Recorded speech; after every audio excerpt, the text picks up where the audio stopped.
আলাইহি ওয়াসাল্লাম ইজতানিবুস সাবআল মুবিকাত, ধ্বংসাত্মক 7টা বিষয় থেকে তোমরা বেঁচে থাকো। এর মধ্যে রাসূলুল্লাহ সাল্লাল্লাহু আলাইহি ওয়াসাল্লাম বলতেছেন, এর মধ্যে একটা হলো আকলুর রিবা, সুদ গ্রহণ করা।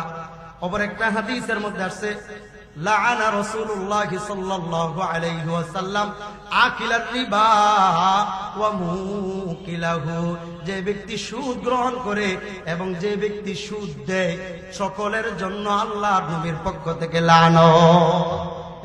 সুদ গ্রহণ করে দেখা যায় অনেক টাকা ব্যাংক থেকে লোন নিলাম, ব্যবসাটা প্রশস্ত করব, বড় করব, 5 লাখ টাকা হয় না, ব্যাংক থেকে আরো 10 লাখ টাকার ঋণ নিয়ে আমার ব্যবসাটাকে 15 লাখ টাকার বড় করব, বড় একটা ব্যবসায়িক প্রতিষ্ঠান করব।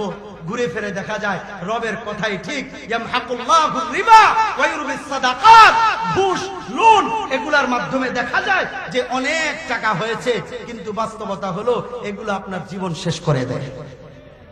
দিন শেষে দেখবেন কিছু নাই, দেউলিয়া হয়ে যায়।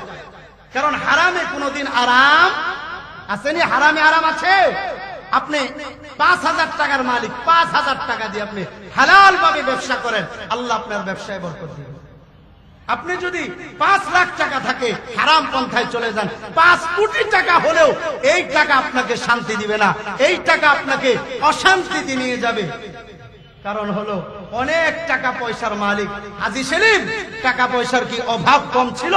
কম টাকার মালিক, মানুষের কম জায়গা দখল করেছে, মানুষের কম বাড়ি দখল করেছে, সব কিছু দখল করেছে। টাকার অভাব নাই, ধন সম্পদের অভাব নাই, রাজত্বের অভাব নাই, দাপটের অভাব ছিল না। কিন্তু আজকে মানুষ তাকে খুঁজেও পাওয়া যায় না, মানুষ তাকে খুঁজে পায় না। সব তো ছিল, তার সম্পদ তাকে তার অথপথনে নিয়ে গেছে, তার সম্পদ তাকে নষ্ট করে দিয়েছে, তার সম্পদ তাকে লাঞ্ছনার দিকে নিয়ে গিয়েছে। কিন্তু একটা মসজিদের ইমাম যতটুক সম্পদ আছে, হালাল পন্থায় ব্যবসা করে যারা, যতটুক তারা ব্যবসা করে আইও সম্মানের সাথে আছে, এখনো তারা সম্মানের সাথে আছে। এই জন্য অল্প টাকা যদি হালাল হয়, এটার মধ্যে বরকত আছে। শুধু যে সুদ দেয় তার গুনাহ এমন না, যে সুদ দেয় তারও একই গুনাহ। এই সুদ আদান প্রদানের ক্ষেত্রে যে সাক্ষী থাকে তারও একই গুনাহ, একই গুনাহ। যে সুদ দিবে তারও যে গুনাহ, সুদ যে নিবে তারও একই গুনাহ, যে সুদ দাতা এবং গ্রহীতার মাঝে সাক্ষী থাকবে তারও একই গুনাহ, এবং এটার জন্য যে লিখবে তারও একই গুনাহ। সুদের সর্বনিম্ন শাস্তি হলো নিজের মার সাথে জিনা করলে যে গুনাহ, ওই গুনাহ। নাউযুবিল্লাহ। 1000 কোটি টাকা যদি আপনাকে দেয়া হয়, মার সাথে জিনা করেন, কেউ কি এই কথাটা শুনবে?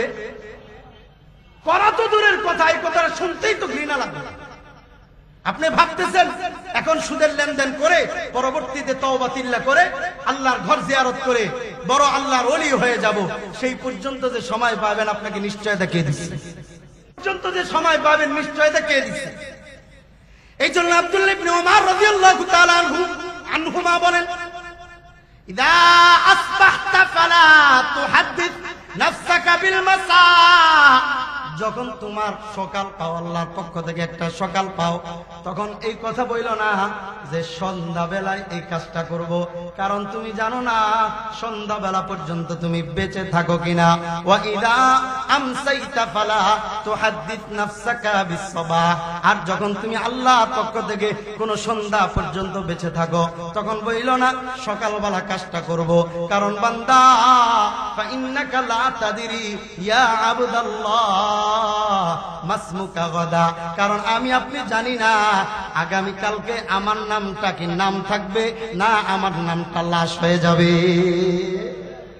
আব্দুল্লাহ ইবনে ওমর রাদিয়াল্লাহু তাআলা আনহুমা বলেন, আগামী কালকে আমার নাম কি হবে এটা আমি জানি। কথা বলেন, আমি জানি।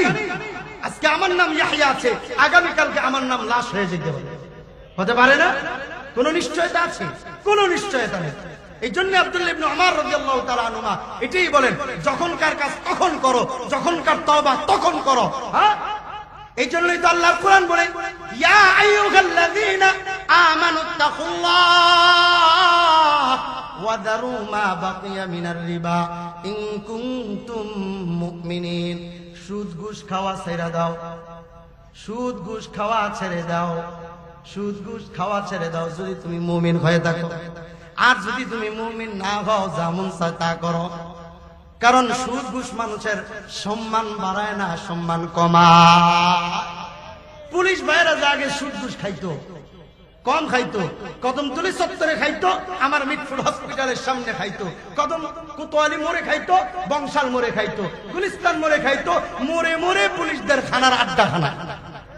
হ্যাঁ, কই এখন আসেনি? এখন আছে? কই গেল খানা? সব খানা শেষ হয়ে গেছে, এখন সবাই ফেরেশতা হয়ে গেছে। মাশাআল্লাহ। অবস্থার পরিবর্তনে আমার আপনারও পরিবর্তন হবে। এখন এক পরিবর্তন, দুইটা চোখ যখন বন্ধ হয়ে যাবে তখন আমার পরিবর্তন, এই যে অবস্থান পরিবর্তনে আমার সম্মানের মধ্যেও কিছুটা ব্যাঘাত ঘটবে যদি আমি মুমিন না হয়ে থাকি। দুনিয়াতে আমার সম্মান আছে, চোখ বন্ধ হয়ে গেলে 2 পয়সার দাম আমার, 2 পয়সার দাম আমার।